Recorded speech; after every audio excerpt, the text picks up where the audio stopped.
Are you going to get in trouble for this? No way.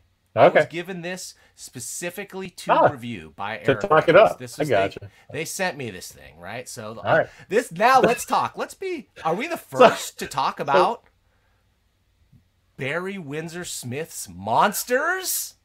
We I might think be. you, I think you are. We just might be scooping people. So So let's look at this thing. can I just gush like a fanboy for a second? Just Go, Larry. my first comics that I really like. Once I knew what comics were instead of just some fun thing that my parents bought me, was the Marvel Conan by Barry Windsor-Smith. When he went by Barry Smith, right? That long ago. And that guy's art was just mind blowing. I think I was probably about 6 or 8. And it didn't look like the Charlton Hot Rod comics or the John Romita Spider-Man that I was reading. It was visually lush. I mean, the subject matter was crazy. There's just people cutting heads off, and so it was just amazing.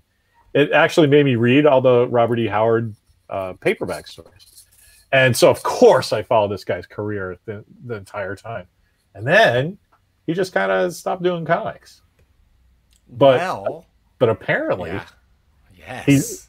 he's just been doing this the whole time, and so I guess I think it's I amazing. guess so. Okay, well you read it and I read it. I read it this morning. I read it. I finished the last page a couple minutes before this broadcast began because I don't know, a couple reasons. One, it was digital, right? They sent me a PDF. This isn't out in stores yet. They didn't have paper copies to send, so I had to read it on my handy tablet, my Chromebook actually, purple tablet. Nice. And but I don't like reading comics that way. I went to the beach to read it, and I'm like, oh, glare off the screen, and not the biggest fan of that format. But I did learn to appreciate it a little bit once I got a good comic viewer, a CBZ viewer, or whatever. It was kind of cool to be able to zoom in on some panels and stuff like that. So I don't know. I'm not a giant fan of reading PDFs because we're in front of the computer the whole time, right? So here's some stuff I have to do on the computer again. So, but Exactly. this, oh my God, I read like 100 pages of it before I thought that I hated reading comics on a PDF. Yeah, I agree. that's how good it was. It's it's kind of interesting in that it's called Monsters, and there's a monster in it, but Yeah. everybody else acts in a monstrous way. So Yes. it's kind of were I to try to summarize it, it would sound kind of not lame, but just sort of ordinary. And man, this is the opposite of ordinary. It is definitely the opposite of ordinary. Yeah. It's really, in my mind, this is about intergenerational trauma, and it's Mhm. about the effects of war and how they reverberate through multiple generations. Well, his I mean, storytelling is just crazy on point, right? Where you'll read 3 chapters, I mean 3 pages of something, and then realize, oh my God, this has something to do with 20 pages ago, and I just didn't notice because I was so like yes. enraptured with what was going on. You Well, can so you that can was you can really get lost in his art. You really can. well, that was the thing. And then when I started reading this, I started going, "Oh man, this is another artist who should just find a good writer." I started saying that. Right. But then I kept going. What's Yeah. amazing about this book is it keeps going back in time, back further and further back in time. So things that you think are gaps in the storytelling in the beginning that you're just like, "What? That doesn't make any sense at Mm. all." Completely comes together by the end. Yeah. And there really is an interconnected spokes of a wheel metaphor that they talk about in this book that is really like Mhm. present throughout. That's why I sort of laughed when you said, "Oh, I thought this Because was it's just an really artist who yeah. needed a writer," and I thought that initially myself. I'm like, "Oh, come on!" But man, it doesn't take too long where you're like, "Oh my God, this is the opposite of that." This is a creator who's Yes. just 100% on top of his game. And Yes. when you hear about somebody just disappearing and working on something for 10 or 15 years, you think there's no way that that you're going to say that that was time well spent. There's no Yeah. way. Oh, except this. This is like every single bit of work this guy, brain power, mental work, physical sacrifice, whatever, comes off of every page. It's just amazing. I'm running out of hyperboles of how amazing that is. It's kind of crazy because Yeah. art-wise, you can look at it and just go master, top of his form. I mean, everything is lines. There's no tone. There's no coloring. Every single thing is a line that his pen put on, on this page. Well, that's what I responded to most as just an audience member. This is the kind of art I love. Yeah. Like just straight black and white lines on paper. Tell me your story.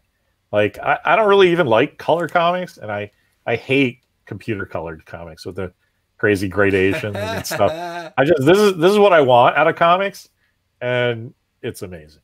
I love it. It really boils it down to its purest elements, right? This is all you need. This is kind of the bare minimum you need to tell an incredible comic story. Right. I mean, color can add something. Oh yeah, no, I could tell a story just as great or greater in black and white for sure. I just mean the sort of stuff me as a reader, as a fan. I'm just a giant black and white fan, but yeah, no, I love color comics. But you know what's cool about the comics you review? Let me shine your shoes for a little. That Blood Desert thing and this, it's the same thing. They're like lines on paper, man. And so, of course, one artist is more visually accomplished than the other, but you can talk about those two projects in the same show and not have it be out of the ordinary. You know what I mean? Yeah, let's look at Blood Desert in 40 years when that guy has been working on comics for 40, and let's see what he's got to put out. Right. But that's what I mean. That's what I love about comics is that I always think about Matt Wagner's. I think I talked about this once with you. That Matt Wagner's Kamiko Primer thing with a first Grendel. It blew my mind, but the art is not, it's nowhere near what Matt is now. So, but it's kind of like here's a guy who is not letting that he's not the best artist get in the way of him telling a cool story. So the best artists in comics are not always the best delineators. Sure, like technically proficient guys. Yeah. Sometimes they are. When you get that combination of great storyteller and great renderer, you get something incredibly special. That's where you get. I think that's what we're looking at right here. Oh, I agree. Oh my God. Yeah, this, like I said, running out of superlatives. And the interesting thing though, like if I was sitting at home and listening to us two chuckleheads say this is the best thing ever, I'd be like, yeah, right, pal. But you kind of can't oversell this. Like, if I tell you this is like one of the best comics in the last 20 years, there's really no argument. Like, but people might find different things that they enjoy about it. Like I'm saying, I love the black and white rendering, but there's like emotion coming out. It's incredible that how Smith magic realism almost in many moments. Yeah. There's definitely a psychic angle, almost akin to like The Shining with some of the characters. There's two separate intergenerational families intertwined from World War II and into the present day. And we go backwards in time throughout the book, and we go further and further back to discover the origins of, as you said, it's called Monsters. There's our character, the main character we see on the cover, or in the beginning, and the story starts out, and I started going like, this is kind of Weapon X. This is Weapon X without adamantium, right? It's a government experiment on this dude, and they're transforming into something. Oh, and now he's going to turn into the Hulk, and now we're going to have a slugfest, action-packed adventure with this guy and get to see his awesome superpowers and him redeeming it. We don't get any of that stuff. Well, that's what I meant by, like, it sounds kind of lame if you describe it, but, it's not. It's not that at all. And it's very talky.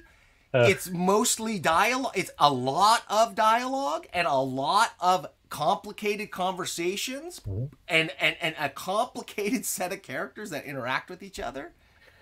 Can I just tell you one bit I really did enjoy, though, that because that is so dense, there is a lot of story. I mean, like, nobody can say they're not getting their money's worth out of this thing. Oh my gosh. But do you remember pretty early in the story, there's that bit where there was a car crash, guys chasing Bailey, and not Bailey, the the African American soldier who got Bailey Yes. into the, and he's getting chased by somebody who's trying to murder him, and a truck blows him up. There's after all that density and story and talking and character development, there's 2 pages where it's just a car wreck, and I was like, Barry Windsor-Smith is really showing off here because once he's lulled you into thinking, oh, this is like superhero My Dinner with Andre or stuff. And then there's this giant 2-page Michael Bay thing in the middle of it.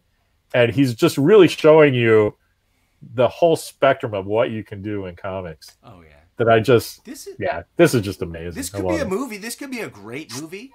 Yeah. It reminds me almost of like, it's not really, but close, maybe Cloud Atlas. Did you ever see Cloud Atlas? I did, yeah. I see what you mean. In the sense that you have sprawling characters. The characters and through time, yeah. I was thinking it's a little more densely together than that. I was thinking at first, like, oh, this is very cinematic, could be a movie. But my next thought was like, yeah, except it would tank if anybody but Guillermo del Toro did it. Well, yeah. You get Guillermo on there, and that movie's gonna rock. I thought Tarantino too at one point. I was just like, oh yeah, that kind of somebody who's gonna take it. Because dude, there's the scene. I just want to say.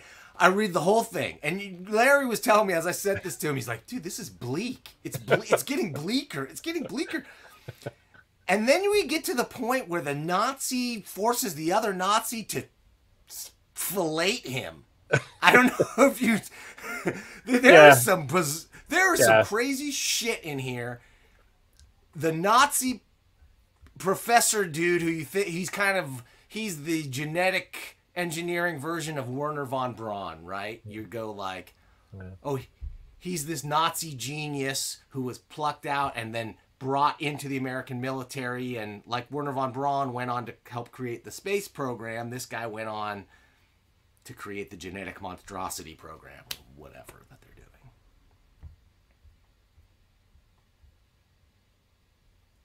I had that thought about the Nazis. I was like, well, of course they're Nazis and a thing called monsters. And I was thinking, this is it's so raw. You kind of can do it with like fake bad guys or, a lesser thing. You like need like the most evil people who have ever walked the earth to do this because it's just monstrous. Well, what's great about that character and some of the other characters is they're kind of just like shits. They're just kind of like rotten, shitty people. They're monsters. Yeah, what do you know, right? But then none of them are even what they think or claim to be. Right. You could go Werner von Braun, okay, he got us NASA and he brought us to the moon and he did put America ahead in the space race. This guy, it's a different story. I'm just going to say that. Yeah. It's bleak. And this other guy, this character, dude, this guy, the jokey guy. Yeah. I'm still trying to, I need to go back and reread this because I didn't quite understand how he fit in. I just to the assumed rank and file of the military. I assume that's supposed to be somebody that Windsor-Smith hates and just made it. This is my next door neighbor who like cut down my flower to make him the biggest dick.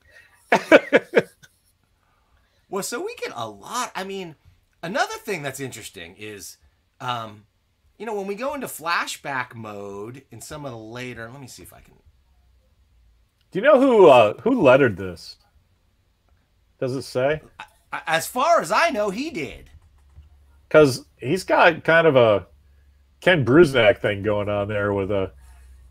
Remember in the initial pages where one of them, I think it's Bailey as the monster screaming in German, and it's like the huge old German letter forms, but filling the page, and so you get the idea that somebody's yelling because you can't read it. It's just like 4 or 5 letters. I love that. Yeah, I was like, oh, German yelling. Well, I'm not supposed to understand it.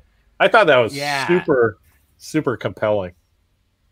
Oh yeah, and it goes to his the main character, this guy, the kid, the son, his state of mind, right? When he keeps going back to those events and keeps going, it was so heartbreaking, man. As a parent, I know this whole thing. I had to stop reading like around issue 2. I mean, page 200 or so because I was like, wow, this is hurting my soul. But Dude, I it is. mean, I mean, he cripples his son. He does all this crazy stuff. But the worst thing he does in this, to me, he's the worst. Is he tells his son he's going to take him to a baseball game, and then he just goes, "Nah, I'm not going to right, take you," and then he just right, goes to right. the baseball. Not gonna do Oh it. my god! And the poor kid's crying, and the mom's crying, and it was just. Yeah. Well, he's a monster, right? It was By the time I bleak. got to that, I was like, well, of course. And not just that, but he tells his wife, like, don't wait up for me. Right. So not Well, only am I not taking the kid, but I'm doing some shenanigans. I'm not coming back to my loving family. yeah. Yeah. And then when we finally get towards the end, I don't want to reveal too much here, but when we finally get to the end and we see like kind of what he went through in the war and what turned him into the monster that he was, that's when it all just started clicking about the intergenerational trauma of war to me. Yeah. Yeah. Yeah. That is, to me, is the theme that is here, is that it goes from somebody who had this trauma done to him in the war, and he brings it home. He did it to his son, and then what did his son want to do but go join the army and perpetuate the cycle? Yeah. I don't know. That was my read on it. I was talking to Mimi about this because I was at my downstairs office. I went upstairs to get something to drink, and I was like, ah. She's like, "What's wrong?" And I'm like, "Oh, this thing I'm reading is just it's so dark." And I was telling her a little about it, and I was like, I don't see how Barry Windsor-Smith worked on this every day for 15 years. Yeah. Like he had to go out and like do something fun after he finished the page because it's relentless. I Dude, I mean, hope so, because yeah, it was a brutal thing, and ultimately uplifting, I suppose, by the end, but not exactly the happiest of endings. I honestly can't think of a project this big that impacted me so much that where it's not a happy ending at the end. You know what I mean? Like Yeah. like I'm like it's a rare thing for me as an audience member to respond to such like relentless bleakness. But that's how good this is. Yeah. I think it couldn't have been pulled off if you didn't have the top. I mean, this is like you're making a movie and you got the best cinematographer and you got the Mm. best lighting director and you got the best actors, right? Because all of Yes. that Absolutely. stuff is comes Absolutely. out of Barry's pen. Yeah. I probably wouldn't even do comics this year because you're not getting the Eisner. Barry's getting all of them. He